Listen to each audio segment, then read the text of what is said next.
To study point. तो आज हम स्टार्ट करने वाले हैं BA third semester political process in India की यूनिट फर्स्ट। तो देखिए ये पहला लेक्चर नहीं है पॉलिटिकल प्रोसेस इन इंडिया का। तो जो आपकी पॉलिटी का सिलेबस है उसकी कुछ वीडियोस मैं ऑलरेडी अपलोड कर चुकी हूँ, जिसमें हमने लास्ट कुछ यूनिट्स को कवर किया था, जिसमें आपकी यूनिट सिक्स सेवन्थ और एट्थ का मतलब सिक्स सेवन्थ एट्थ में ऑलरेडी कवर करा चुकी हूँ। तो चैनल पे प्लेलिस्ट क्रिएटेड है, वहाँ से आप उन वीडियोस को देख सकते हैं।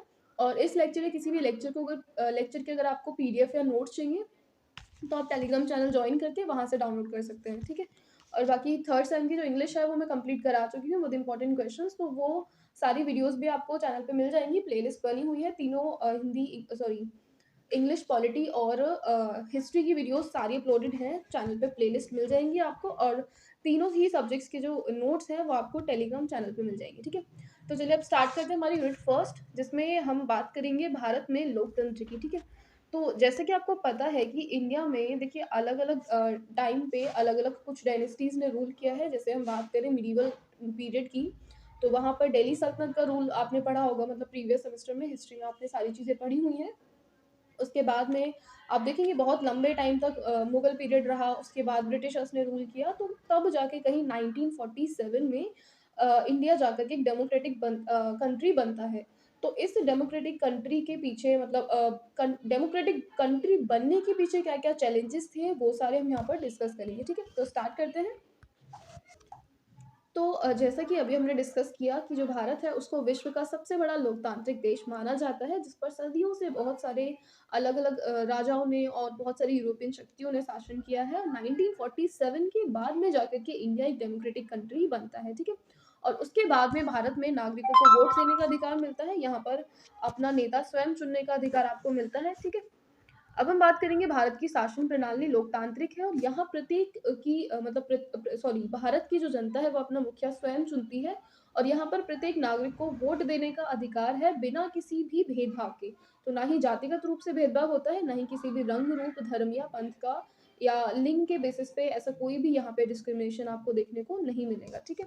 तो ये एक विशेषता के फॉर्म में आप लिख सकते हैं जब आपसे पूछा जाए कि भारत एक लोकतांत्रिक राष्ट्र है या फिर लोकतांत्रिक राष्ट्र की क्या-क्या विशेषताएँ हैं, तो वहाँ पर ये पॉइंट्स आप लिख सकते हैं कि यहाँ पर नागरिकों को वोट देने का अधिकार है, अपने रूलर्स को खुद इलेक्ट करने का अधिकार है और किसी भी तरीके का जातिगत धर्म या फिर लिंग भेदभाव यहाँ पर आपको नहीं मिलता है, ठीक है।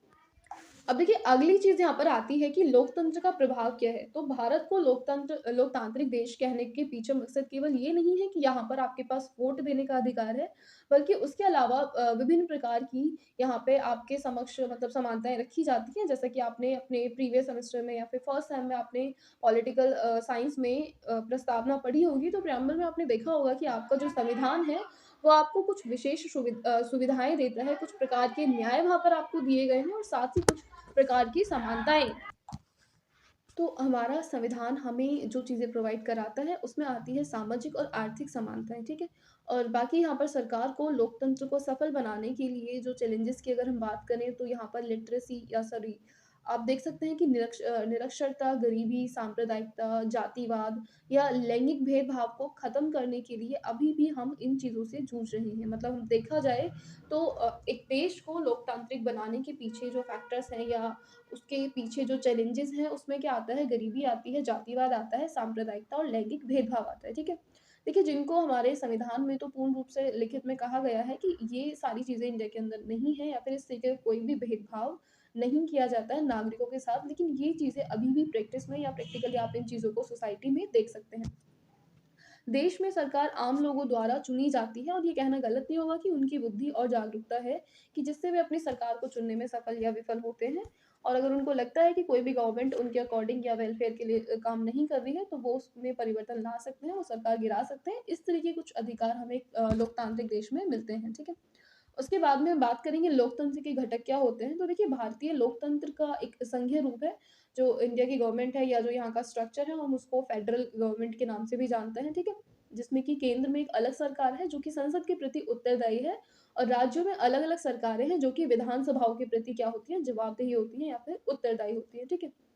भारत में कई राज्यों में नियमित अंतराल पर चुनाव आयोजित किए जाते हैं और इन चुनावों में कई पार्टियां केंद्र तथा राज्यों में जीतकर सरकार बनाने के लिए कम्पीट करती हैं, ठीक है।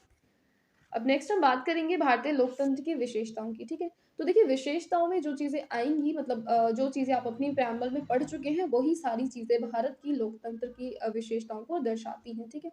तो सबसे पहले इसमें आता है संप्रभु। संप्रभु मतलब भारत एक ऐसा देश है जिस पर किसी भी विदेशी शक्ति का नियंत्रण या हस्तक्षेप नहीं है। तो भारत अपने फैसले लेने के लिए, कोई भी नीति लागू करने के लिए पूर्ण रूप से मुक्त है, किसी के भी नियंत्रण में या दबाव के अंदर में वो नहीं आता है, ठीक है? दूसरी चीज़ आपने यहाँ पे पढ़ी होगी समाजवादी, तो समाजवाद क्या होता है कि इसका मतलब है जो नागरिक हैं, उनको सामाजिक और आर्थिक समानताएँ यहाँ पर प्रदान की जाएँगी, ठीक है? फिर आता है धर्मनिरपेक्ष, तो धर्मनिरपेक्षता का मतलब है कि आपके पास अपने धर्म को बनाए रखने की या किसी भी धर्म को स्वीकार करने की पूर्ण रूप से आज़ादी है। तो गवर्नमेंट आपके ऊपर या किसी भी स्टेट की या सेंट्रल की गवर्नमेंट जो है वो आपके ऊपर किसी भी धर्म को क्या नहीं करेगी, आप पर कोई भी धर्म ज़बरदस्ती आरोपित नहीं किया जाएगा। आप कोई भी धर्म मान सकते हो, किसी भी रिलीजियस प्रैक्टिस को आप फॉलो कर सकते हो, ठीक है? तो ये आपकी चॉइस है, किसी भी धर्म को आप अपनाएँ या ना अपनाएँ, गवर्नमेंट का इसमें कोई भी इंटरफेरेंस नहीं होगा। नेक्स्ट आता है यहाँ पे लोकतांत्रिक, तो लोकतांत्रिक का मतलब है भारत सरकार अपने नागरिकों के द्वारा चुनी जाती है, ठीक है? लोकतांत्रिक लोगों के द्वारा चुना गया एक तंत्र या लोगों के द्वारा चुनी गई एक सरकार। गणराज्य, गणराज्य का मतलब है कि यहाँ पर कोई भी वंशानुगत सरकार नहीं होगी, ठीक है? मतलब कोई भी इंडिविजुअल फैमिली या किसी भी पर्सन की फैमिली या फिर आप कह सकते हो किंगशिप यहाँ पर नहीं होगी।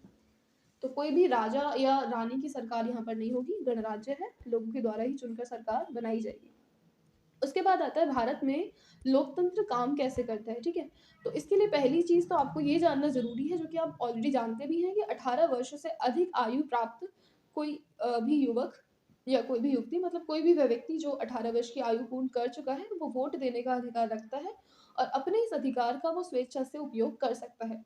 मतदान का अधिकार प्रदान करने के लिए किसी भी व्यक्ति को किसी भी प्रकार के भेदभाव के अंडर नहीं जाना पड़ता है। मतलब अगर आप किसी भी पार्टी को वोट देना चाहते हैं, तो चाहे आप किसी भी धर्म से संबंधित हैं, कोई भी आपका लिंग है, कोई भी जाति से आप बिलॉन्ग करते हैं, तो आपके साथ किसी भी प्रकार का भेदभाव नहीं किया जाएगा। आप किसी भी पर्सन को वोट कर सकते हैं।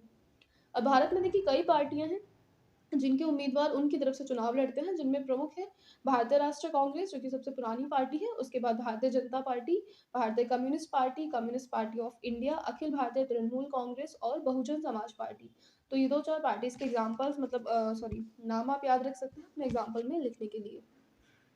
उम्मीदवारों को वोट देने से पहले जनता इन पार्टी या फिर इनके प्रतिनिधित्व के आखिरी कार्यकाल में किए गए कार्यों का मूल्यांकन करती है। मतलब आप ये चेक करते हैं, ये इवैल्यूएट करते हैं कि जो भी या जिस भी गवर्नमेंट को आप वोट दे रहे हैं, उसने पिछले 5 सालों में आपके लिए क्या कार्य किया है या फिर आने वाले अगले 5 सालों में वो आपके लिए क्या कर सकते हैं, उस बेसिस पे आप इनको वोट देते हैं, ठीक है? अगर हम बात करें सुधार के लिए क्या क्षेत्र हैं सॉरी सुधार के लिए या फिर हमारे पास जो चैलेंजेस हैं वो क्या-क्या हैं? तो मतलब किन चीज़ों के लिए हमें कदम उठाने की ज़रूरत है कि जिनके बाद हम इसको पूर्ण रूप से एक लोकतांत्रिक देश में बदल सकते हैं। तो पहली चीज़ गरीबी का उन्मूलन, साक्षरता को बढ़ावा देना, लोगों को वोट देने के लिए प्रोत्साहित करना क्योंकि आप जानते हैं 100% वोटिंग्स कभी भी नहीं होती है मतलब सभी लोगों के पास सभी वो लोग जो 18 वर्ष की आयु को प्राप्त कर चुके हैं वो वोटिंग में पार्टिसिपेट नहीं करते हैं, जिसकी वजह से कई बार कुछ गलत सरकारें भी बन जाती हैं या चुन कर के वो कुछ गलत लोग सरकार में आ जाते हैं। तो लोगों को सही उम्मीदवार चुनने के लिए शिक्षित करना ज़रूरी है। सरकार के जो भी कार्य हैं उनसे अवेयर रहने की लोगों को ज़रूरत है, जो कि केवल शिक्षा के थ्रू उनको बताया जा सकता है। बुद्धिमान और शिक्षित लोगों को नेतृत्व की भूमिका निभाने के लिए प्रोत्साहित करना, सांप्रदायिकता का उन्मूलन करना, निष्पक्ष और एक ज़िम्मेदार मीडिया ये सारी चीज़ें सुनिश्चित कर सकती है। निर्वाचित सदस्यों के कामकाज की निगरानी करना, लोकसभा और विधानसभा में ज़िम्मेदार विपक्ष का निर्माण करना। देखिए नेक्स्ट हम बात करेंगे भारत में लोकतांत्रिक सिद्धांतों की। तो पहला सिद्धांत यहाँ पर समाजवादी। अब समाजवादी क्या होता है वो हम ऊपर भी डिस्कस कर चुके हैं कि जहाँ पर देश के सभी नागरिकों के लिए सामाजिक आर्थिक समानता सुनिश्चित कराई जाती है। लोकतांत्रिक समाजवाद का मतलब होता है विकासवादी लोकतांत्रिक और अहिंसक साधनों के माध्यम से समाजवादी लक्ष्यों को प्राप्त करना। धन की एकाग्रता कम और आर्थिक असमानता को कम करने के लिए